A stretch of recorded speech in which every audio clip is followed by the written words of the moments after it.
Mon grand-père, un homme qui fut soldat et un brillant entrepreneur, est décédé des suites d'une maladie soudaine. Les funérailles venaient de se terminer lorsque toute la famille s'est immédiatement plongée dans les questions d'héritage. J'ai toujours pensé qu'il laisserait un testament, car pendant des années il m'avait dit, « Archer, l'avenir de cette entreprise repose entre tes mains. » Mais lorsque le tribunal a publié les documents de succession, aucun testament n'a été soumis. Toute la succession est automatiquement revenue à mon père. Quelques jours plus tard, il m'a renvoyé de l'entreprise et a confié le poste de direction à mon jeune frère, un homme qui n'a jamais travaillé sérieusement un seul jour de sa vie.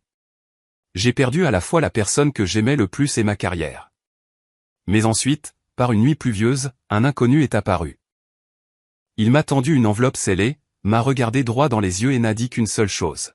« Tu dois connaître la vérité. » En tremblant, j'ai ouvert l'enveloppe et ce qu'elle contenait m'a laissé stupéfait. « Bonjour, je m'appelle Archer May.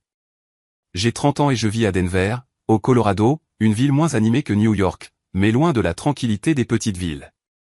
Denver a un certain équilibre, assez dynamique pour que je sente le pouls de la vie, mais assez calme pour que j'entende mes propres pensées.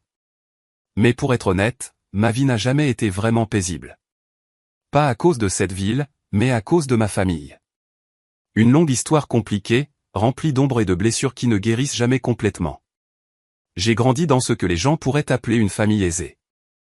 Pas le genre de richesse ostentatoire avec des manoirs somptueux ou des supercars, mais assez confortable pour ne jamais s'inquiéter de la nourriture ou des vêtements.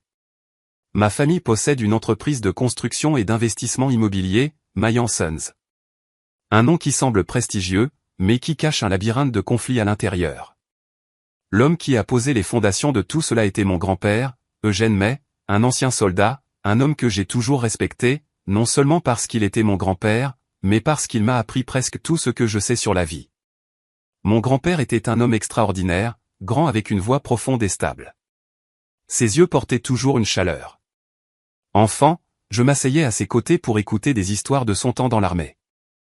Il parlait des jours difficiles sur le champ de bataille, de la discipline de fer, de la façon dont un homme doit se tenir droit même lorsque le monde s'effondre autour de lui. « Archer », m'a-t-il dit un jour, en me tapotant doucement l'épaule. Dans la vie, l'honneur est la seule chose que personne ne peut te prendre, à moins que tu ne l'abandonnes toi-même. J'ai porté ces mots avec moi comme une petite flamme brûlant régulièrement dans mon cœur, surtout lorsque tout est devenu chaotique. Après avoir quitté l'armée, mon grand-père a bâti May & Sons à partir de rien. D'un minuscule bureau dans la banlieue de Denver, il en a fait une entreprise réputée dans le secteur de la construction. Il a travaillé de tout son cœur, non seulement pour l'argent, mais parce qu'il croyait que chaque projet était un héritage, une marque d'honnêteté et de responsabilité. Il disait toujours, un bâtiment solide doit être construit sur une fondation d'équité. C'est ainsi qu'il traitait tout le monde, des employés aux partenaires. Il n'était pas seulement un entrepreneur, il était un enseignant, un guide. J'étais plus proche de mon grand-père que de n'importe qui d'autre dans la famille. Ma mère est décédée quand j'étais jeune, et mon père, Harvey May, ne s'est jamais vraiment soucié d'être un père. Mon père était un homme rusé, habile à naviguer dans les mondes des affaires et de la politique. Il avait des relations dont les gens ne parlaient qu'à voix basse, des poignées de main dans l'ombre et des sourires polis qui cachaient des arrière-pensées. Pour lui, May & Sons n'était pas l'héritage de mon grand-père. C'était une machine à faire de l'argent. Il aimait les fêtes extravagantes, les montres chères et le sentiment de pouvoir qui accompagnait le fait de s'asseoir dans le fauteuil du PDG. Mais ce n'était pas lui qui dirigeait vraiment l'entreprise. Il voulait juste les profits et le prestige. Puis il y a Brandon, mon jeune frère. 4 ans de moins que moi. Parfois, j'ai l'impression qu'il est plus immature qu'un enfant. C'est une version plus petite de notre père. Obsédé par le glamour, avide d'attention et cherchant toujours à être choyé. Brandon travaillait dans l'entreprise, supervisant une petite partie du marketing externe, mais tout le monde savait que c'était un rôle de pure forme. Il manquait de capacité, de dévouement, et la seule chose dans laquelle il excellait était de flatter notre père et de se vanter de choses qu'il n'avait pas gagnées lui-même. J'étais différent. Élevé sous la direction de mon grand-père, je portais une partie de lui. Sa discipline, son intégrité et sa conviction que le travail ne consiste pas seulement à gagner de l'argent, mais à créer de la valeur. Quand j'ai obtenu mon diplôme universitaire, mon grand-père m'a appelé dans son bureau. Une pièce simple avec un vieux bureau en bois et une photo encadrée de lui dans son uniforme militaire. « Archer », a-t-il dit, je veux que tu m'aides à préserver cet héritage. Pas pour l'argent, mais pour ce que nous avons bâti. C'est ce jour-là que je suis officiellement devenu le PDG de May & Sons à seulement 25 ans. Je me suis jeté dans le travail comme un possédé. Je voulais prouver que j'étais digne de la confiance de mon grand-père. J'ai appris à lire des plans techniques, à négocier avec des entrepreneurs et à établir des relations avec les clients. Certaines nuits, je dormais au bureau, des piles de papier sur mon bureau, du café froid à côté de moi. J'ai une fois dirigé l'entreprise à travers des accords difficiles, comme la fois où nous avons failli perdre un contrat majeur avec un conglomérat immobilier parce qu'un concurrent a joué un jeu déloyal. J'ai pris l'avion pour Chicago, j'ai rencontré le client en personne et je l'ai convaincu avec ma sincérité et un plan détaillé que j'avais préparé pendant 3 jours sans sommeil. Nous avons remporté ce contrat, et mon grand-père, bien que déjà à la retraite, est venu au bureau pour me serrer dans ses bras. « Je suis fier de toi, Archer », a-t-il dit. Mais la vie n'a jamais été aussi simple que je l'espérais. Sous la surface polie de la famille May, des fissures ont commencé à apparaître. Mon père est devenu plus distant, ne se souciant que des numéros de compte en banque et des relations puissantes. Brandon s'est enfoncé plus profondément dans une vie d'indulgence, dépensant sans compter et s'appuyant sur le nom de la famille. J'ai essayé de maintenir l'équilibre, de protéger l'héritage de mon grand-père, mais je ne savais pas qu'une tempête approchait. Une tempête qui allait détruire tout ce que je chérissais. Tout a commencé à s'effondrer un matin gris d'octobre à Denver, avec une légère bruine tombant du ciel. J'étais au bureau en train d'examiner l'avancement d'un projet de construction majeur quand mon téléphone a sonné. La voix tremblante de la gouvernante de mon grand-père, Clara, est parvenue à travers la ligne. « Archer, viens à l'hôpital tout de suite. Monsieur Eugène, il ne va pas bien. » Mon cœur a semblé s'arrêter. J'ai tout laissé tomber. Papier, ordinateur portable, café encore chaud, et je me suis précipité hors du bureau, conduisant comme un fou à travers les rues glissantes. Quand je suis arrivé à l'hôpital, mon grand-père était allongé là, sur le lit d'hôpital, le visage pâle, mais portant toujours l'expression résolue d'un soldat. Il avait eu un accident vasculaire cérébral, a dit le médecin, et il ne lui restait plus beaucoup de temps. J'ai tenu sa main, frêle mais encore chaude, et j'ai essayé de retenir mes larmes. « Archer » a-t-il chuchoté, sa voix faible mais claire. « Accroche-toi à ce que je t'ai appris. Ne les laisse pas te le prendre. » J'ai hoché la tête, bien que je ne comprenne pas tout à fait ce qu'il voulait dire. Qui était-il et qu'est-ce que c'était? Tout ce que je savais à ce moment-là, c'est que je perdais la personne la plus importante de ma vie. Mon grand-père est décédé cette nuit-là à l'âge de 83 ans. Je suis resté assis à son chevet, écoutant la machine se taire lentement, ayant l'impression que le monde s'effondrait sous mes pieds. Je n'ai pas pleuré, non pas parce que j'étais fort, mais parce que je ne savais pas quoi faire de la douleur qui me déchirait la poitrine. Mon grand-père n'était pas seulement mon mentor, mon père spirituel. Il était la flamme qui éclairait mon chemin. Maintenant, cette flamme était éteinte, et je me sentais complètement perdu. Ces funérailles ont eu lieu 3 jours plus tard, aussi grandioses et bondées que je m'y attendais. Mayence était un nom bien connu à Denver, et mon grand-père était un homme respecté. Des hommes d'affaires du monde de l'immobilier, d'anciens soldats qui avaient combattu à ses côtés, et des employés de longue date de l'entreprise sont tous venus lui rendre hommage. Le salon funéraire était rempli de fleurs, des couronnes blanches immaculées se mêlant à des condoléances formelles. Je me tenais là, dans un costume noir, essayant de maintenir une apparence calme, mais à l'intérieur, j'étais une tempête. Chaque poignée de main, chaque condoléance ressemblait à une coupure silencieuse, me rappelant que mon grand-père était vraiment parti. Mon père, Harvey, est apparu, aussi impeccable que jamais. Costume sur mesure, cheveux parfaitement coiffés, et un sourire social sans faille. Il a serré des mains, a offert des remerciements mesurés, mais j'ai vu la froideur dans ses yeux. Il ne faisait pas son deuil, pas vraiment. Pour lui, les funérailles n'étaient qu'un événement à traverser, une occasion de consolider sa position dans le monde des affaires. Mon jeune frère, Brandon, était encore pire. Il est arrivé en retard, portant un costume cher mais froissé, et a passé la plupart du temps dans un coin à faire défiler son téléphone, ne levant les yeux que lorsque quelqu'un d'important venait discuter. Je l'ai observé, et pour la première fois, j'ai ressenti une distance infranchissable entre nous. Ils ne comprennent pas, ai-je pensé. Ils ne comprennent pas ce que signifie vraiment la perte de grand-père. Dans les jours qui ont suivi les funérailles, j'ai essayé de retourner au travail, mais rien n'était plus pareil.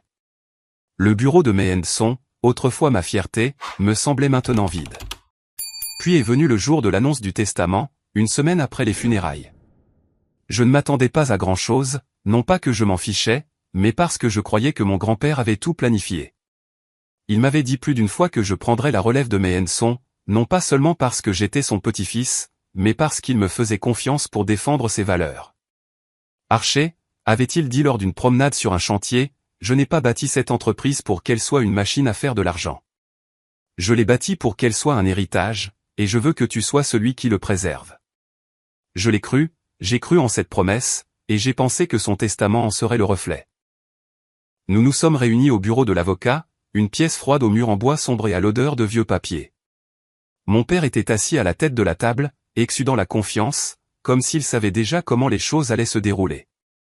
Brandon était assis à côté de lui, tripotant un stylo plume chère, son expression indifférente.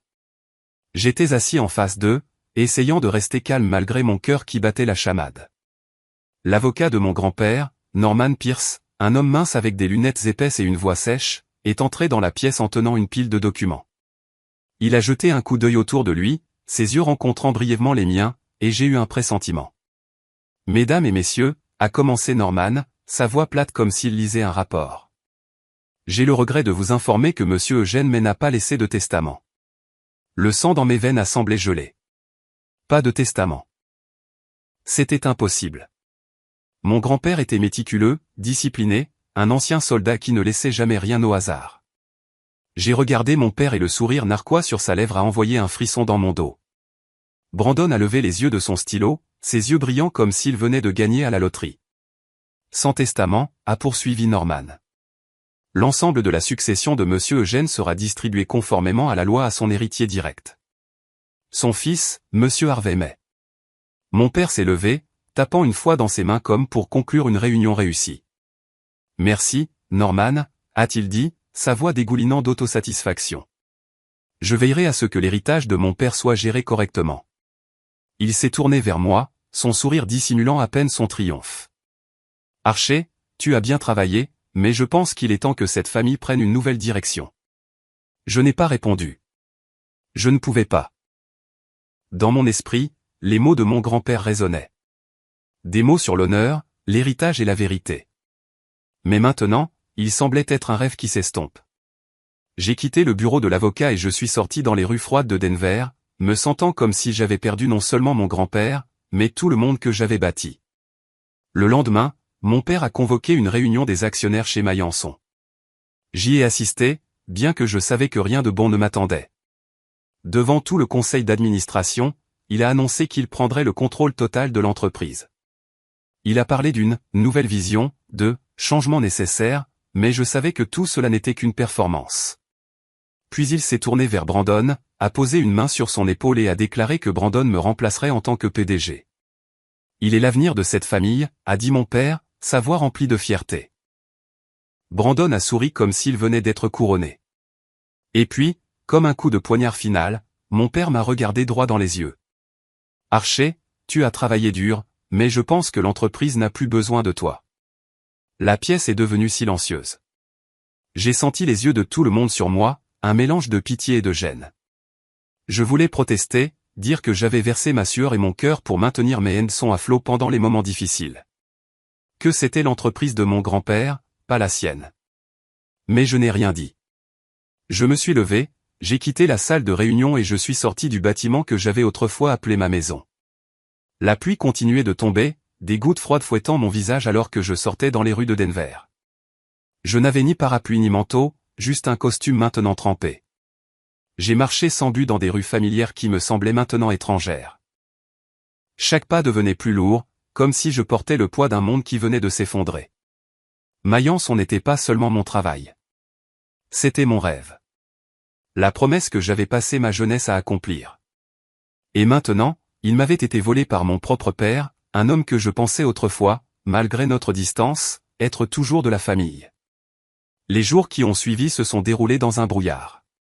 Je suis retourné dans mon petit appartement, un endroit où j'avais rarement passé du temps auparavant parce que le travail me tenait toujours occupé. Maintenant, il me semblait être une cage me piégeant avec des pensées inéluctables. Je me suis allongé sur le canapé, fixant le plafond, essayant de trouver une raison de me lever chaque matin. Mais tout ce que je ressentais était le vide. Mon grand-père était parti. L'entreprise était perdue et la famille. La chose qu'il m'avait toujours dit de chérir n'était maintenant qu'une blague amère. L'argent a commencé à manquer. Je n'étais pas du genre à dépenser sans compter, mais mes économies n'étaient pas suffisantes pour me soutenir indéfiniment, surtout sans revenu. J'ai postulé pour des emplois dans d'autres entreprises de construction à Denver, mais à chaque fois, j'ai reçu des rejets polis. Un vieil ami qui travaille maintenant pour une grande entreprise m'a envoyé un texto. Archer, je déteste te dire ça, mais il y a une rumeur selon laquelle ton père te dénigre auprès des partenaires commerciaux. Il a beaucoup d'influence, tu sais. Lire ce message a été comme un coup de poing dans la poitrine. Mon père ne m'avait pas seulement renvoyé. Il s'assurait que je ne m'en remettrais jamais.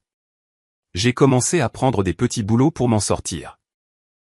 J'ai conduit des camions de livraison, nettoyé des chantiers de construction, j'ai même travaillé comme serveur dans un petit bar en périphérie de la ville. Ces emplois ne correspondaient pas à mes compétences ni n'apportaient de fierté, mais ils me maintenaient à flot. Chaque jour, je me levais, je mettais des vêtements de travail usés et je me disais que ce n'était que temporaire. Un soir, j'ai été invité à une réunion de famille chez mon père. J'ai décidé d'y aller, voulant affronter mon père et Brandon, ne serait-ce que pour prouver que j'étais toujours debout. La réunion a eu lieu dans le manoir de mon père en périphérie de Denver, un endroit si somptueux qu'il me faisait me sentir déplacé. Des tableaux coûteux étaient accrochés au mur, des lustres projetaient une lumière scintillante sur les verres à vin, et le rire des invités d'élite résonnait dans la pièce. Je portais une simple chemise, la meilleure chose qui restait dans ma garde-robe, et je suis entré, me sentant comme un étranger dans la maison de ma propre famille. Brandon, comme d'habitude, était le centre d'attention. Il se tenait au milieu de la foule, se vantant d'une nouvelle campagne de marketing qu'il avait menée pour Son, bien que je savais que c'était le travail du personnel. Les invités ont applaudi, ont levé leur verre en un toast, et Brandon a souri comme s'il le méritait vraiment. Mon père se tenait à côté de lui tapotant l'épaule, les yeux débordant de fierté. Je me tenais dans un coin, tenant un verre d'eau, essayant d'ignorer les regards apitoyés de quelques anciennes connaissances. Puis Brandon m'a repéré, son sourire devenant vif et froid. « Archer » a-t-il appelé, sa voix dégoulinant de moquerie. « Je ne m'attendais pas à te voir ici. J'ai entendu dire que tu travailles sur des chantiers de construction maintenant. C'est approprié. » La pièce a éclaté de rire et j'ai senti le sang me monter au visage. Je voulais riposter, dire qu'au moins je gagnais mon argent par un travail honnête, contrairement à lui qui ne faisait que suivre les traces de notre père. Mais je suis resté silencieux, serrant fermement mon verre. Mon père s'est approché, posant une main sur l'épaule de Brandon et a parlé assez fort pour que tout le monde l'entende. « Ne fais pas attention à lui, Brandon. Ton frère cherche juste sa voie. Toi, par contre, tu es l'avenir de cette famille. Tout, l'entreprise, cette maison, le yacht, sera à toi un jour. » Ces mots étaient un autre couteau, coupant plus profondément que lorsque j'ai été renvoyé. J'ai regardé mon père, cherchant une trace de chaleur familiale, mais tout ce que j'ai vu, c'est une froide arrogance. J'ai quitté la fête tôt, sans dire au revoir. Sur le chemin du retour, je me suis arrêté dans un petit parc, je me suis assis sur un banc en bois et j'ai laissé les souvenirs de mon grand-père m'envahir. Je me suis souvenu des soirées qu'il passait avec moi à parler de pratiques commerciales équitables, de la façon dont un homme doit se tenir droit, peu importe la dureté de la vie. La justice et la vérité trouvent toujours un moyen de revenir, a-t-il dit un jour. Et je me suis demandé si c'était vrai. À ce moment, ayant tout perdu, la justice me semblait être une promesse vide. Mais ensuite, quelques semaines plus tard, une rumeur a commencé à se répandre. Je l'ai entendue d'un vieil ami qui travaillait autrefois au cabinet d'avocat de mon grand-père. « Archer » a-t-il dit au téléphone, sa voix basse, comme s'il craignait que quelqu'un n'entende. On dit que M. Eugène a laissé un testament, mais qu'il a disparu. Je me suis redressé, mon cœur battant la chamade. Un testament? Si c'était vrai, pourquoi Norman Pierce a-t-il dit qu'il n'y en avait pas? Et pourquoi disparaîtrait-il? J'ai commencé à tout repasser dans ma tête. Les mots de mon grand-père, le regard froid de mon père, le sourire triomphant de Brandon. Quelque chose n'allait pas. Je pouvais le sentir. J'ai commencé à passer au crible mes souvenirs de mon grand-père, à la recherche d'un indice qu'il aurait pu laisser.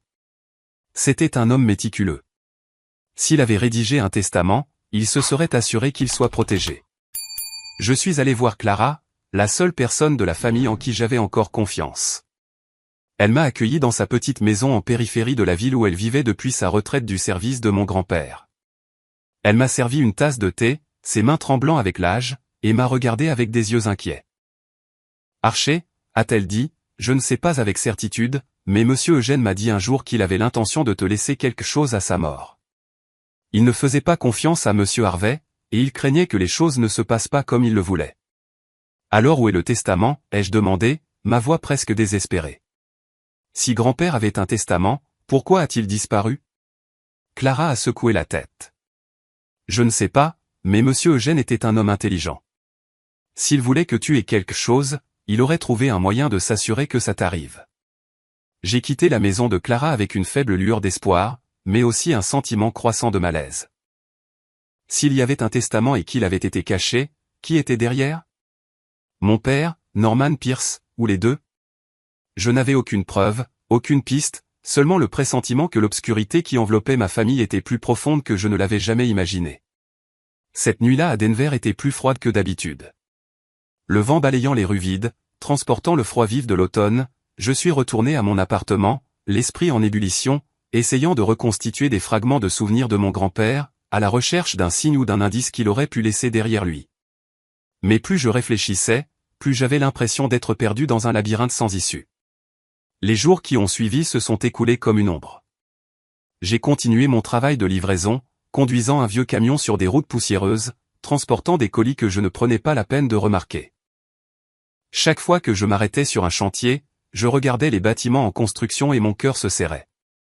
Il me rappelait mes Sons, les jours où je me tenais sur les chantiers, supervisant chaque pilier de béton, chaque plan rempli de la fierté de perpétuer l'héritage de mon grand-père.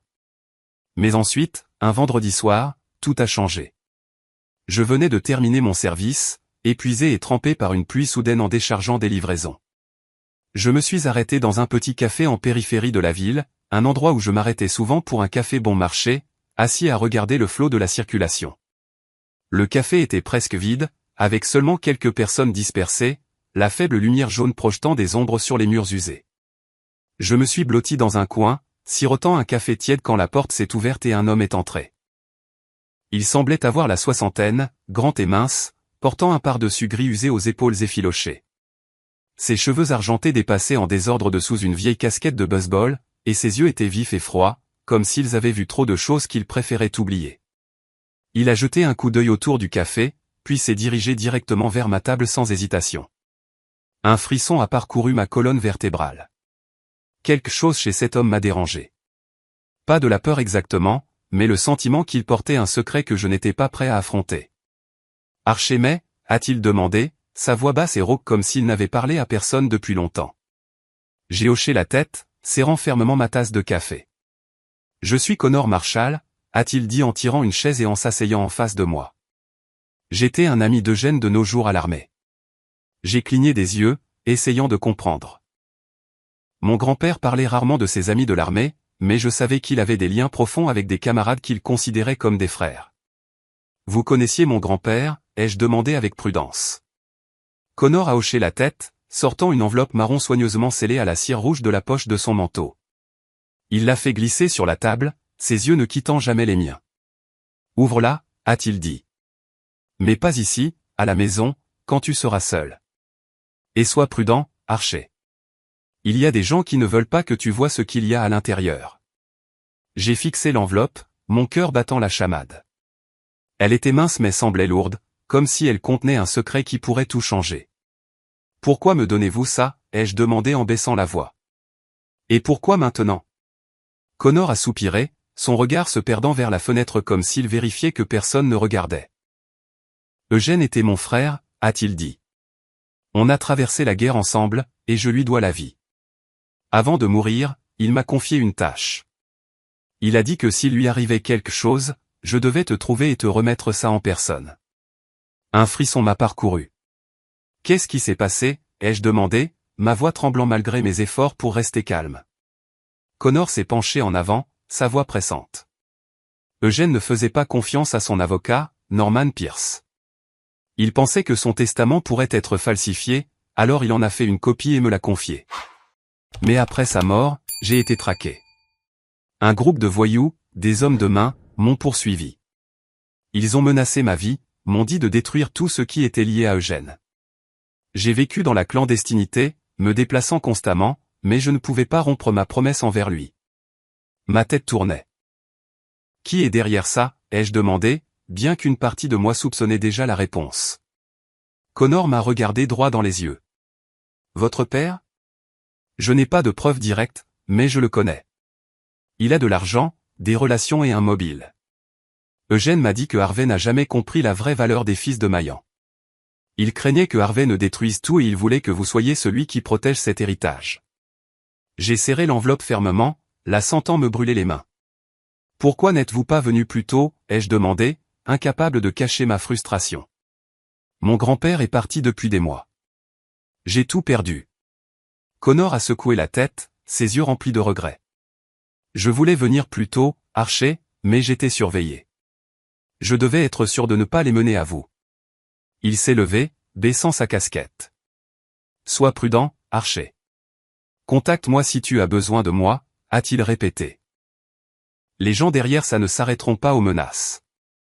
Ils feront tout pour protéger leurs secrets. Puis il a disparu du café, a-t-il répété. Les gens derrière ça ne s'arrêteront pas aux menaces. Ils feront tout pour protéger leurs secrets. Puis il a disparu du café, me laissant avec un bout de papier portant un numéro de téléphone et l'enveloppe entre les mains. Je suis retourné à mon appartement, j'ai verrouillé la porte, tiré les rideaux et je me suis assis à la table de la cuisine. Il était tard, avec seulement le bruit régulier de la pluie à l'extérieur de la fenêtre. J'ai ouvert l'enveloppe, mon cœur battant la chamade. À l'intérieur se trouvaient 3 objets, une copie d'un testament, une lettre manuscrite et une petite clé USB. J'ai ouvert le testament en premier. Il était méticuleusement tapé, portant la signature de mon grand-père et un sceau notarié. Le contenu était clair. Mon grand-père me léguait toutes ses parts dans May & Sons ainsi que d'autres biens, dont son domaine, un manoir côtier et un yacht d'une valeur de plus de 10 millions de dollars. Il incluait une note disant que je devais préserver l'héritage familial avec honnêteté et honneur. Je l'ai lu encore et encore, les larmes montant aux yeux. Mon grand-père avait tenu sa promesse envers moi, même par-delà la tombe. Ensuite, j'ai ouvert la lettre manuscrite. Son écriture était forte mais légèrement tremblante, comme si elle avait été écrite dans ces derniers jours. Archer, commençait-elle. Si tu lis ceci, les choses ont mal tourné. J'ai confiance en toi, mais je n'ai pas confiance en ceux qui t'entourent. Accroche-toi à ce que je t'ai appris, et ne les laisse pas te prendre ce qui t'appartient. J'ai toujours été fier de toi. Je me suis effondré sur la table, des larmes tombant sur le papier. La voix de mon grand-père résonnait dans mon esprit, claire et chaleureuse, comme s'il était assis à côté de moi. Finalement, j'ai branché la clé USB sur mon ordinateur portable. Un fichier audio est apparu. J'ai appuyé sur lecture, et la voix de mon grand-père a rempli la pièce, frêle, mais résolue. Archer, si tu entends ceci, je ne suis plus là. J'ai rédigé un testament, mais je crains qu'il ne te parvienne pas. Norman Pierce n'est pas digne de confiance, et j'ai peur que ton père fasse tout ce qu'il faut pour s'emparer de May & Sons. J'ai donné une copie à Connor Marshall, mon ancien camarade. Si quelque chose arrive, trouve Connor. Il t'aidera. L'enregistrement s'est terminé et je suis resté là, figé, ayant l'impression que le monde avait basculé. Je n'ai pas dormi cette nuit-là. J'ai fait les 100 pas dans l'appartement, serrant l'enveloppe. Les mots de Connor résonnaient dans mon esprit. Mon père, Harvey, était le cerveau. Je ne voulais pas le croire, mais les pièces s'emboîtaient. La froideur de mon père aux funérailles, son sourire triomphant quand il m'a renvoyé. Les rumeurs selon lesquelles il me sabotait dans le monde des affaires. Mais comment pouvais-je le prouver? La copie du testament, la lettre et l'enregistrement étaient tout ce que j'avais, mais ce n'était pas suffisant pour affronter mon père et Norman Pierce, des hommes avec l'argent et le pouvoir de déformer la vérité. J'ai pensé à Connor, à ce qu'il avait enduré, vivant dans la clandestinité, traqué juste pour tenir sa promesse à mon grand-père. J'ai ressenti un profond respect, mais aussi de la peur. Si mon père était vraiment derrière l'embauche de voyous pour faire taire Connor, à quoi étais-je confronté? J'ai regardé par la fenêtre, regardant les lumières de la ville scintiller sous la pluie. Je ne pouvais pas l'imaginer, mais je savais que la route à venir ne serait pas facile. Une obscurité se cachait, et je devais être prudent. Une petite erreur pourrait me coûter tout. Je savais que je ne pouvais pas agir seul. La copie du testament, bien que signée et notariée, n'était qu'un bout de papier sans reconnaissance légale. La lettre et l'enregistrement de mon grand-père étaient des pièces précieuses du puzzle, mais elles n'étaient pas suffisantes pour renverser la situation. J'avais besoin de quelqu'un qui comprenait la loi, quelqu'un qui pouvait m'aider à transformer ces indices en une arme. C'est pourquoi j'ai contacté Stephen Ellsworth, un avocat spécialisé en testament et succession. C'était un vétéran chevronné du monde juridique et, plus important encore, il n'avait pas peur de s'attaquer aux puissants. J'ai pris rendez-vous avec Stephen dans son bureau du centre-ville de Denver, un petit mais élégant immeuble avec des murs de verre surplombant les rues animées. Quand je suis entré, Stephen s'est levé de derrière son bureau, me serrant la main avec une poignée ferme et un regard vif. Il avait environ 50 ans, les cheveux poivre et sel, vêtu d'un costume bleu marine. Mais ce qui m'a frappé, c'est la confiance qu'il dégageait. Pas l'arrogance de mon père, mais l'assurance d'un homme qui savait exactement ce qu'il faisait. « Asseyez-vous, Archer », a-t-il dit, sa voix basse et claire. « Vous avez dit que vous aviez quelque chose d'important. Je vous écoute. » J'ai posé l'enveloppe sur la table, sortant la copie du testament, la lettre manuscrite et la clé USB avec l'enregistrement audio. Je lui ai tout raconté. La mort de mon grand-père, l'affirmation de Norman Pierce qu'il n'y avait pas de testament, mon père qui me renvoyait, et ma rencontre avec Connor Marshall. Stephen a écouté sans interrompre, hochant parfois la tête ou griffonnant des notes. Quand j'ai eu fini, il a pris la copie du testament, lisant chaque ligne attentivement, puis a écouté l'enregistrement avec des écouteurs. Il est resté silencieux pendant un long moment, et j'ai senti mon cœur battre la chamade comme si tout mon avenir dépendait de ce qu'il allait dire. Finalement, Stephen s'est renversé dans son fauteuil, a enlevé ses lunettes et m'a regardé. « Archer, je vais être direct avec vous », a-t-il dit. « Ce que vous avez là est significatif, mais ce n'est pas suffisant pour gagner une affaire de succession, surtout contre quelqu'un comme votre père qui a de l'argent et des relations. Cette copie du testament est précieuse, mais nous devons prouver que l'original a été délibérément caché ou détruit. L'enregistrement et la lettre sont des preuves circonstancielles, mais nous avons besoin de quelque chose de plus concret, comme des preuves financières, par exemple, que votre père a payé pour soudoyer Norman Pierce ou toute autre personne impliquée. » J'ai hoché la tête, sentant une lueur d'espoir. « Alors, que dois-je faire ensuite » ai-je demandé. Stephen a souri, un sourire rassurant mais déterminé. « Nous commençons à enquêter. Vous retrouvez tous ceux qui ont travaillé avec Norman Pierce, en particulier ceux qui pourraient connaître l'existence du testament original. Je m'occuperai de la partie juridique et je préparerai une stratégie. Mais Archer, vous devez être prudent.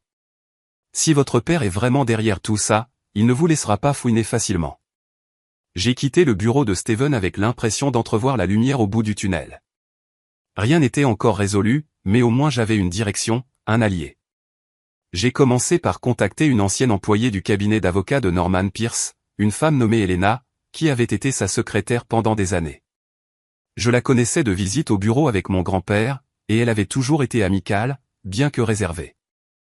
Je lui ai envoyé un texto, lui donnant rendez-vous dans un petit café en périphérie de la ville, où peu de gens passaient. Elena est arrivée en retard, l'air nerveux, jetant constamment des regards par-dessus son épaule comme si elle avait peur d'être suivie. « Archer » a-t-elle dit à voix basse.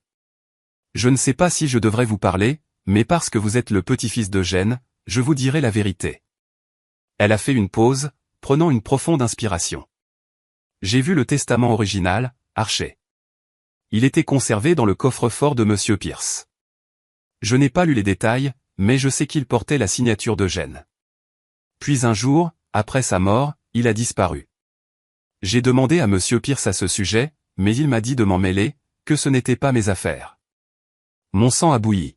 « Êtes-vous sûre, Elena » ai-je demandé, essayant de garder ma voix stable. Elle a hoché la tête, les yeux remplis de peur. « Je n'ai pas de preuves, Archer. Mais je sais que Monsieur Pierce n'est pas honnête. » « Et votre père ? Il est venu à notre bureau plusieurs fois avant que le testament ne disparaisse. Je ne sais pas de quoi ils ont parlé, mais je les ai vus chuchoter dans la salle de réunion, et Monsieur Pierce avait l'air très stressé. J'ai remercié Elena, promettant de garder notre rencontre confidentielle et je suis parti avec une nouvelle pièce du puzzle. Le testament original avait existé, et il avait été pris. Mais comment pouvais-je le prouver? Je savais que j'entrais dans un jeu dangereux, et je devais être plus prudent que jamais. Pendant ce temps, des rumeurs ont commencé à se répandre. J'ai entendu dire que mon père et Brandon disaient aux gens que j'essayais de les poursuivre en justice pour voler la fortune familiale.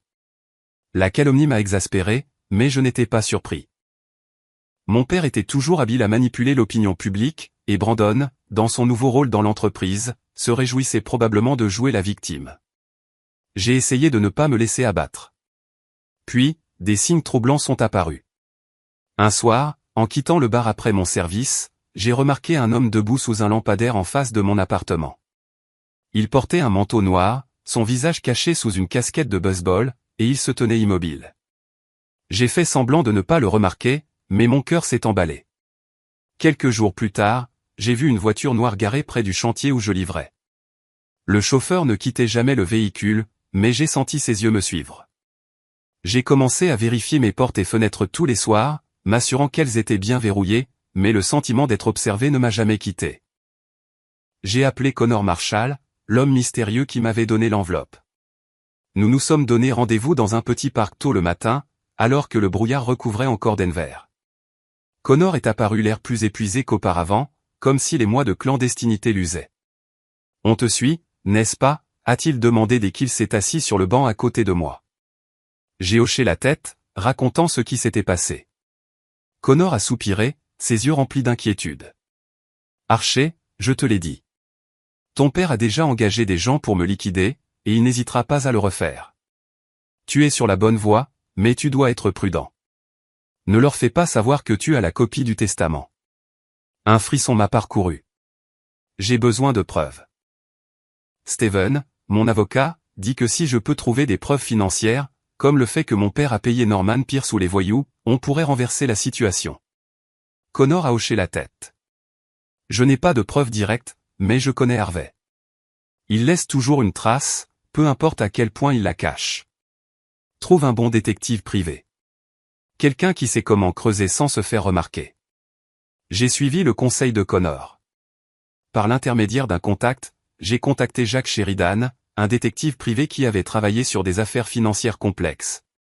Jack était un homme de petite taille, mais ses yeux étaient aussi vifs que des couteaux, et son attitude dégageait la confiance de quelqu'un qui avait vu trop de recoins sombres du monde. Je lui ai donné toutes les informations que j'avais, y compris mes soupçons sur mon père et Norman Pierce. « Que veux-tu que je trouve ?» a demandé Jack en sirotant un café noir. « Des transactions financières, ai-je dit. Toutes les grosses sommes que mon père a retirées ou transférées, surtout à l'époque de la mort de mon grand-père. S'il a payé pour cacher le testament ou engager des voyous, j'ai besoin de le savoir. » Jack a hoché la tête. « Donne-moi une semaine. » « Mais Archer, si ton père est derrière tout ça, tu dois te préparer. Il ne te laissera pas gagner facilement. » Une semaine plus tard, Jack m'a appelé dans un petit restaurant en périphérie de la ville. Il était assis dans un coin, une pile de documents devant lui. « J'ai trouvé ce dont tu as besoin, » a-t-il dit en faisant glisser les papiers vers moi. « Ton père, Harvey May, a retiré 2 grosses sommes de son compte personnel. Une juste après la mort de ton grand-père, et une autre 2 mois plus tard. Toutes 2 en espèces, sans note claire, mais les montants correspondent à ce que quelqu'un pourrait payer à un avocat corrompu ou à un groupe de voyous. J'ai lu les documents, mon cœur battant la chamade. Les transactions étaient claires. 50 000 $ en octobre et 30 000 $ en décembre. Pas de destinataire nommé, mais le moment et les montants me rendaient presque certain qu'ils étaient liés à Norman Pierce et aux hommes qui avaient traqué Connor. « Merci, Jack, ai-je dit, ma voix tremblant. C'est ce dont j'avais besoin. » Jack m'a regardé, son expression grave. « Archer, tu joues à un jeu dangereux.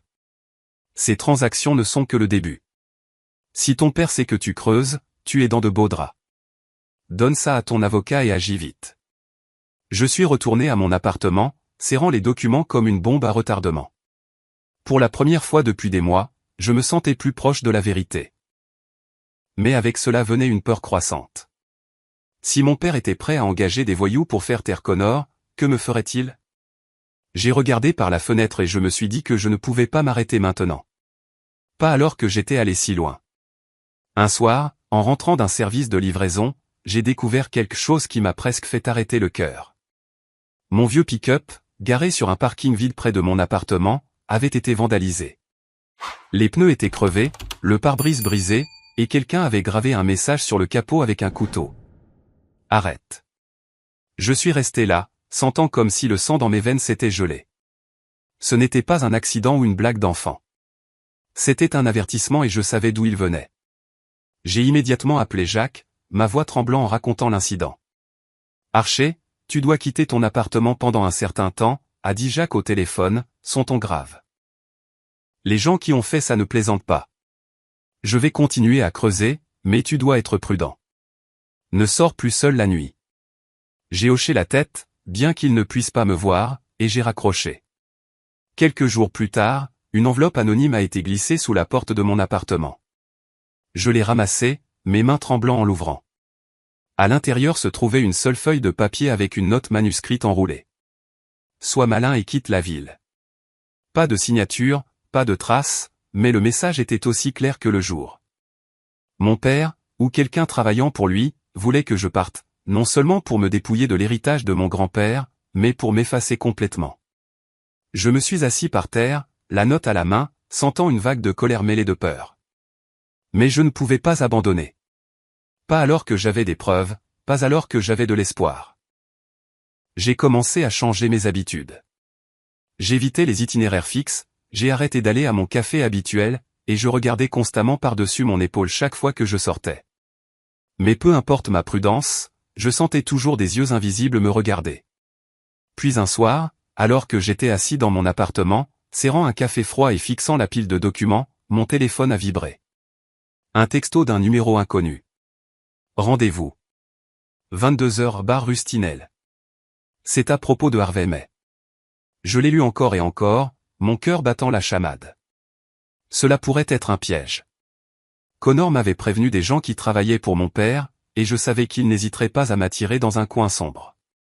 Mais et si c'était réel? Et si quelqu'un avait plus d'indices? Je ne pouvais pas laisser passer la chance, peu importe le danger. Je suis arrivé au Rustinel, un petit bar en périphérie de la ville où la faible lumière et l'odeur de bière rassis s'accrochaient au mur. J'ai choisi un coin isolé près de la sortie de secours au cas où j'aurais besoin de m'enfuir.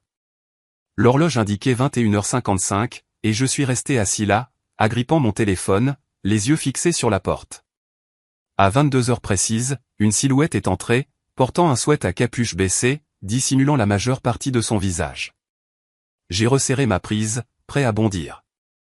Mais ensuite, la personne a retiré sa capuche, et je me suis figé. C'était Brandon, mon jeune frère. Brandon avait l'air différent. Fini le sourire arrogant et les yeux suffisants. Ses yeux étaient rouges, ses cheveux en désordre, et ses mains tremblaient alors qu'il s'asseyait en face de moi. « Archer » a-t-il dit, sa voix. « J'ai besoin de te parler. » Je l'ai regardé, tous mes sens en alerte. « De quoi s'agit-il, Brandon » ai-je demandé, ma voix froide. « Est-ce que papa t'a envoyé pour me piéger ?» Brandon a secoué la tête, ses yeux brillant d'une peur que je n'avais jamais vue auparavant. « Non, Archer, je le jure. Je suis ici parce que je ne peux plus continuer comme ça. » Il a sorti une pile de papiers de sa veste et les a fait glisser vers moi. « Regarde ça. » J'ai pris les papiers, mon cœur s'emballant. C'étaient des échanges de mes imprimés entre mon père et Norman Pierce. Je les ai parcourus et chaque ligne ressemblait à un couteau. Des phrases comme « paiement », s'en occuper de manière permanente et s'assurer que personne ne le découvre dansaient devant mes yeux. Un email de mon père disait « Assurez-vous que le gamin n'ait jamais sa chance. Je m'occuperai du reste. » Mon sang s'est glacé. Le gamin. C'était moi. « Brandon » ai-je dit, ma voix tremblant. « Où as-tu eu ça ?» Brandon a baissé la tête, ses mains jointes fermement. « Je les ai eues de l'ordinateur de papa » a-t-il dit. « Je sais que tu ne me croiras pas, mais je ne veux pas que ça aille plus loin. J'ai entendu papa parler à Pierce de te liquider si tu ne te tais pas. Je ne veux pas que tu meures, Archer. Je voulais l'argent, l'attention de papa, mais pas comme ça. » Je l'ai étudié, cherchant un soupçon de tromperie dans ses yeux. Brandon s'était moqué de moi, avait pris le parti de notre père, avait ri de moi devant une foule. Comment pouvais-je lui faire confiance maintenant? Mais sa voix tremblait, et à ce moment-là, j'ai vu un Brandon différent. Pas le crétin arrogant de la fête de famille, mais un jeune frère effrayé, pris dans ses propres erreurs. Pourquoi, Brandon, ai-je demandé, ma voix s'adoucissant. Pourquoi m'aider maintenant après tout ce que tu as fait? Brandon a levé les yeux, ses yeux brillants de larmes. Parce que j'avais tort. Je pensais que papa faisait ça pour la famille, mais il ne se soucie que de l'argent et du pouvoir. Je ne veux pas te perdre. Je sais que j'ai été un crétin, mais je veux réparer les choses. Laisse-moi t'aider. S'il te plaît, pardonne-moi. Je n'ai pas répondu tout de suite. J'ai tenu les emails, les relisant, et j'ai réalisé qu'ils correspondaient parfaitement au rapport de Jacques sur les retraits d'argent. Les 50 000 $ juste après la mort de mon grand-père, probablement pour payer Pierce pour cacher le testament. Les 30 000 $ plus tard, peut-être pour engager les voyous qui ont traqué Connor. Tout s'emboîtait de manière terrifiante, et je savais, que je le veuille ou non, que j'avais besoin de Brandon. Très bien, ai-je dit, ma voix sèche. Mais si c'est un piège, Brandon, je jure que je ne te pardonnerai pas.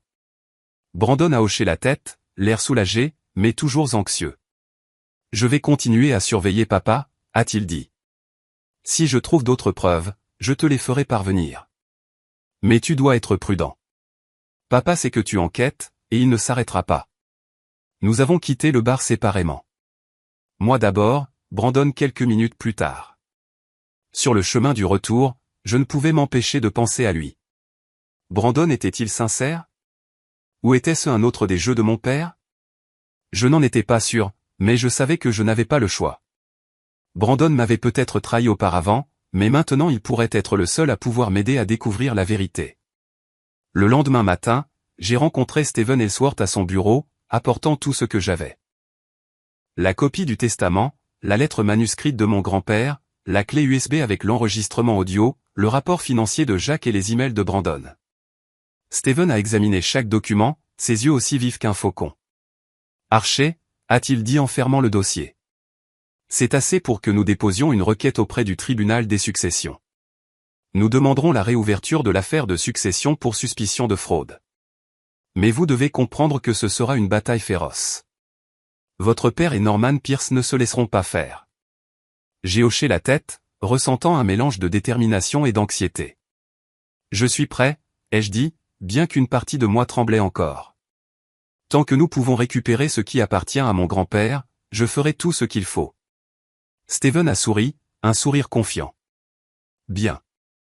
Je vais préparer la plainte et la déposer au tribunal aujourd'hui. Préparez-vous, Archer. Votre père a beaucoup d'influence, et il utilisera tous les stratagèmes possibles pour vous faire tomber. Comme Steven l'avait prédit, la réponse de mon père et de Norman Pierce est venue comme une tempête. Quelques heures à peine après le dépôt de la plainte, j'ai reçu un appel de mon père. Sa voix au téléphone était glaciale, mais je pouvais sentir la colère qui couvait sous ses mots. Archer, qu'est-ce que tu crois faire, a-t-il dit. Tu oses poursuivre ta propre famille, inventer des histoires pour ruiner ma réputation? Tu le regretteras. Je n'ai pas répondu, j'ai juste raccroché, mon cœur battant la chamade. Norman Pierce s'est également exprimé, publiant une déclaration dans un journal local affirmant que j'étais un fils ingrat essayant de fabriquer des mensonges pour voler la fortune familiale. Les rumeurs se sont répandues rapidement, et j'ai senti les regards scrutateurs d'anciennes connaissances, de voisins et même d'anciens collègues de Maillançon. Mais je m'en fichais. J'avais trop perdu pour craindre les chuchotements. Le jour de la première audience est arrivé et je suis entré dans la salle d'audience des successions de Denver avec l'impression d'entrer sur un champ de bataille. La pièce était froide, avec des murs en bois sombre et une atmosphère tendue. Mon père était assis de l'autre côté, vêtu d'un costume cher, son visage sans expression. À côté de lui se trouvait Norman Pierce, l'air calme, mais j'ai remarqué que ses mains se serraient l'une l'autre comme pour cacher sa nervosité. Brandon n'était pas là, et je me suis demandé s'il était vraiment de mon côté comme il l'avait promis. La juge, une femme d'âge moyen au regard sévère, a demandé à Steven de présenter notre cas. Steven s'est levé, sa voix résonnant de force et de clarté. Il a soutenu qu'il y avait des preuves suggérant que le testament original de mon grand-père, Eugène May, avait été délibérément caché ou détruit, et nous avons demandé au tribunal de rouvrir l'affaire de succession. Il a soumis les documents, la copie du testament, la lettre manuscrite, l'enregistrement audio, le témoignage d'Elena, l'ancienne employée de Norman Pierce, et les emails de Brandon. Chaque pièce était présentée comme une flèche visant directement mon père et Pierce. Quand ce fut le tour de Norman Pierce, il se leva, ajusta ses lunettes et parla d'un calme déconcertant. « Votre honneur, je dois affirmer que je n'ai jamais reçu de testament de monsieur Eugène May. Les documents présentés par le plaignant ne sont que de simples copies sans validité juridique, et ces accusations sont entièrement fabriquées pour ternir la réputation d'une famille respectée. » Mon sang a bouilli. Il mentait, aussi lisse qu'un serpent. Je ne pouvais pas rester silencieux. Malgré le signal de Steven de rester calme, je me suis levé. « Votre honneur, ai-je dit, ma voix tremblant mais résolue. Mon grand-père, Eugène May, était un homme méticuleux. Il ne faisait pas confiance à monsieur Pierce, c'est pourquoi il a confié une copie de son testament à un camarade militaire. Monsieur Pierce ment, et j'ai des preuves pour le prouver. » La salle d'audience est devenue silencieuse. Tous les yeux se sont tournés vers moi, et la tension était comme une corde tendue sur le point de se rompre. Mon père m'a fusillé du regard, ses yeux froids, mais je n'ai pas détourné le regard. Steven a poursuivi en présentant le rapport financier de Jacques Sheridan. Il a mis en évidence 2 importants retraits en espèces du compte de mon père. $50 000 juste après la mort de mon grand-père et $30 000 2 mois plus tard. Ces sommes, a dit Steven sèchement, correspondent au moment où le testament original a disparu et où monsieur Connor Marshall, un ami d'Eugène May, a été poursuivi par des voyous. De plus, des emails fournis par une source fiable montrent des discussions entre monsieur Harvey May et monsieur Norman Pierce sur des paiements et le fait de s'en occuper de manière permanente. J'ai observé Norman Pierce pendant que Steven parlait. Son visage est resté calme, mais j'ai vu des gouttes de sueur se former sur son front et ses mains ont commencé à trembler légèrement. Mon père, assis à côté de lui, agrippait les accoudoirs de son fauteuil, ses yeux brûlant en moi. Mais je n'avais plus peur. Je savais que j'étais sur la bonne voie. Puis est venu le moment décisif. Steven a demandé à appeler un témoin surprise, Connor Marshall. Quand Connor est entré dans la salle d'audience, mon cœur s'est emballé. Il avait l'air plus âgé, plus fatigué, mais ses yeux étaient aussi vifs que la première fois que nous nous sommes rencontrés. Il a prêté serment, sa voix basse et stable. « Je suis Connor Marshall, un camarade d'Eugène May de nos jours à l'armée, a-t-il commencé. Avant de mourir, Eugène m'a confié une copie de son testament et un message. Si quelque chose arrive, assure-toi que ça arrive à Archer. Il ne faisait pas confiance à son avocat, monsieur Norman Pierce, et il craignait que le testament original ne soit détruit. J'ai gardé cette copie, et j'ai été traqué par des hommes de main qui ont essayé de la détruire. » Le témoignage de Connor a été comme une bombe explosant dans la salle d'audience. La salle est restée silencieuse, mais j'ai senti un changement dans l'air. Mon père a baissé la tête, et pour la première fois, j'ai vu sa confiance habituelle vaciller. Norman Pierce a commencé à marmonner, essayant d'interrompre, mais la juge lui a fait signe de se taire. Steven a insisté, jouant l'enregistrement de mon grand-père. Sa voix a résonné dans la salle d'audience, frêle mais résolue. Je ne fais pas confiance à Norman Pierce, et je crains que mon fils ne fasse tout ce qu'il faut pour prendre mes leçons. Ces mots, combinés au témoignage de Connor, ont laissé peu de marge de manœuvre au camp de mon père. Sous la pression de la juge et les questions pointues de Steven, Norman Pierce a commencé à faiblir. Il a affirmé qu'il ne pouvait pas se souvenir des détails de ses réunions avec mon père, puis s'est contredit en disant « Mon père ne venait que pour des conversations informelles ». Steven a saisi l'occasion, soulignant les incohérences dans le témoignage de Pierce et insistant sur le fait que les importants retraits d'argent ne pouvaient pas être une coïncidence. Finalement, la juge a frappé son marteau. Sur la base des preuves présentées, a-t-elle dit sévèrement, le tribunal ordonne une enquête criminelle distincte sur monsieur Norman Pierce et monsieur Harvey May pour fraude potentielle et dissimulation de documents. L'affaire de succession sera réexaminée une fois l'enquête terminée. Je suis resté assis là, sentant comme si un poids énorme avait été levé. Steven m'a tapoté l'épaule en chuchotant « On a réussi, Archer. » Mais ce n'est pas encore fini. J'ai hoché la tête, mes yeux toujours fixés sur mon père. Il s'est levé et a quitté la salle d'audience sans me regarder, mais je savais qu'il était ébranlé. Pour la première fois, j'ai senti que j'avais le dessus. Dans les jours qui ont suivi l'audience, Denver est soudainement devenue étouffante. La nouvelle du procès s'est répandue comme une traînée de poudre. Les journaux locaux, qui avaient autrefois loué mon père comme un homme d'affaires prospère, publiaient maintenant des titres sensationnels. Scandale d'héritage chez May & Son, allégations de fraude et de dissimulation de testament. Les articles ne me nommaient pas directement, mais tout le monde savait que j'étais derrière le procès. J'ai reçu des messages d'anciennes connaissances, certains de soutien, d'autres méprisants, mais je n'y ai prêté aucune attention. Pendant ce temps, l'enquête criminelle ordonnée par le tribunal a commencé à se dérouler. Les enquêteurs du bureau du procureur ont contacté Steven, demandant des informations supplémentaires. Steven a travaillé sans relâche en coordination avec eux pour s'assurer que chaque détail soit examiné en profondeur. Il creuse profondément dans les comptes de votre père, m'a dit Steven lors d'une réunion à son bureau. S'il trouve des transactions liées à Norman Pierce ou aux voyous, il ne pourra pas le nier. J'ai hoché la tête, mais je ne pouvais pas me débarrasser du malaise dans mon cœur. Mon père n'était pas quelqu'un qui pouvait être facilement vaincu. Il avait de l'argent, des relations, et je savais qu'il trouverait un moyen de renverser la situation. Mais ce qui m'a le plus surpris, c'est le silence de Brandon. Depuis la nuit où il m'a remis les emails au Rustinel, je n'avais pas eu de nouvelles de lui.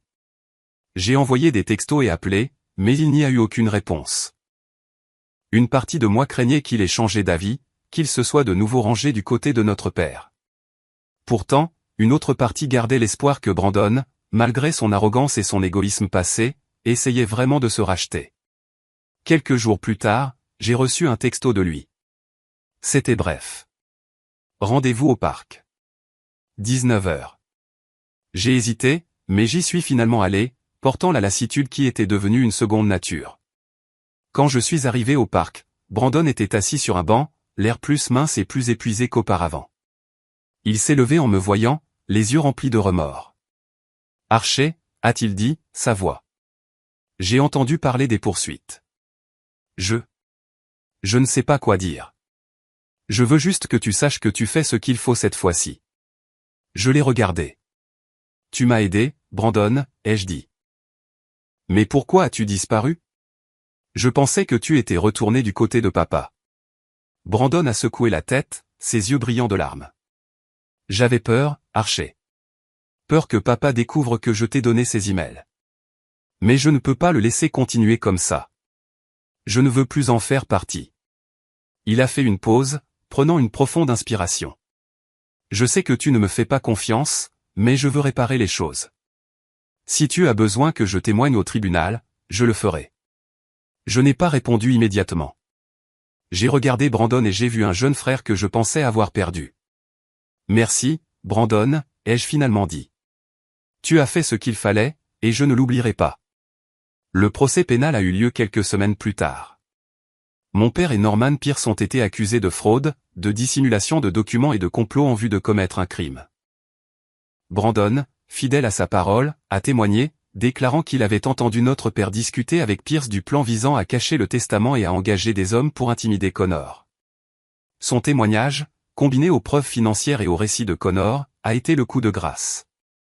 Mon père a été condamné à 3 ans de prison avec possibilité de libération conditionnelle s'il coopérait. Norman Pierce a reçu une peine plus sévère, 5 ans pour son rôle central dans la dissimulation du testament. L'affaire de succession a été rouverte peu de temps après. Avec le testament original reconnu sur la base de la copie et des preuves à l'appui, j'ai obtenu la propriété de Mehenson conformément aux volontés de mon grand-père. Je suis retourné dans l'entreprise, mais pas en tant que PDG comme auparavant. J'ai plutôt choisi d'assumer le rôle de président. Brandon n'a pas été poursuivi grâce à sa coopération en tant que témoin. Je l'ai ramené dans l'entreprise, mais dans un rôle mineur où il pourrait apprendre et faire ses preuves. Je ne lui avais pas entièrement pardonné, mais je voulais lui donner une chance, comme mon grand-père m'avait appris à croire en la capacité des gens à changer. Dans les semaines qui ont suivi le procès pénal, Denver a semblé prendre une teinte différente. La lumière du soleil d'automne était plus douce, mais l'air restait lourd des échos persistants du procès. Mon père, Harvey May, était maintenant un nom synonyme de scandale. Les journaux ont couvert l'affaire sans relâche, exposant la face sombre d'un homme autrefois considéré comme un pilier du monde des affaires. Les relations puissantes dont il s'était autrefois vanté lui ont tourné le dos, le laissant seul face aux conséquences. L'image de l'empire de Mehenson, que mon père avait tenté de bâtir sur la tromperie, n'était plus qu'une tache aux yeux du public. Je suis retourné chez Mehenson en tant que président, non pas pour me vanter de ma victoire, mais pour réparer ce qui avait été brisé. L'entreprise avait subi des pertes importantes à la suite du scandale.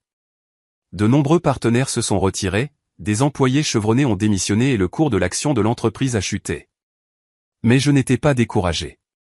Je me suis souvenu des mots de mon grand-père. Un bâtiment solide doit être construit sur une fondation d'équité. J'ai commencé à restructurer, à embaucher de nouveaux directeurs, en me concentrant sur la transparence et la qualité. J'ai rencontré chaque employé, j'ai écouté leurs préoccupations et j'ai promis que May & Sons se relèverait, non pas comme une machine à faire de l'argent, mais comme un héritage d'honneur et de responsabilité. Un soir, après une longue journée de travail, j'ai traversé le siège de May & Sons. Le bâtiment était encore en réparation. Ses murs fissurés étaient un rappel de ce que nous avions enduré. Je me suis arrêté devant le portrait de mon grand-père accroché dans le hall principal, ses yeux aussi vifs et chaleureux que jamais. Je me suis souvenu de ces mots résonnant au fil des ans. En affaires, l'honneur vaut plus que l'argent. J'ai souri, ayant l'impression qu'il se tenait à côté de moi, me tapotant l'épaule, comme il l'avait fait lorsque j'avais mené l'entreprise à travers un accord difficile. J'ai pensé à mon père, maintenant en prison, et je me suis demandé s'il ressentait un jour des regrets. Il avait choisi l'argent et le pouvoir, mais à la fin, ils n'ont pas pu le sauver. J'ai pensé à Brandon, à la façon dont il essayait de recommencer. Je suis sorti, me tenant sous le ciel nocturne de Denver. La ville brillait de lumière, chacune comme une histoire, un rêve, une lutte. Je ne savais pas ce que l'avenir me réservait. Il faudrait peut-être des années pour que May & Sons se rétablisse, et je ferais face à d'innombrables défis. Mais je n'avais pas peur. J'avais traversé l'obscurité, fait face à la trahison de ma propre famille, et j'étais toujours debout, plus fort que jamais. J'ai levé les yeux vers le ciel où les étoiles scintillaient faiblement au milieu des lumières de la ville. J'ai pensé à mon grand-père, à ce qu'il avait laissé derrière lui. Pas seulement une entreprise, mais une leçon de vie. Ce voyage ne consistait pas seulement à récupérer un héritage. Il s'agissait de protéger la vérité, de défendre l'honneur et de donner aux autres une chance de se racheter. Je savais que, bien qu'il ne soit plus là, il serait fier que je n'ai pas abandonné. J'ai pris une profonde inspiration, sentant l'air froid de Denver remplir ma poitrine. Je ne savais pas ce que demain apporterait, mais j'étais certain d'une chose. Je continuerai à avancer, portant les enseignements de mon grand-père,